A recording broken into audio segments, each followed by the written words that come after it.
వీళ్ళందరూ వచ్చింది తీసారా అబ్బాయి నేను వేస్తాను నువ్వు ఈరబ్బాయి ఏమంటారా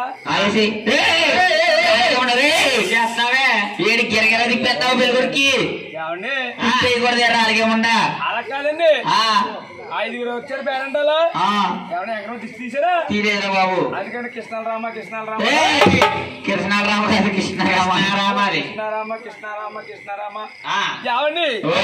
వీళ్ళు అక్షంతలు వేసారు శంకర బాబు ఏం ఆశ్రయించారండి ఇలా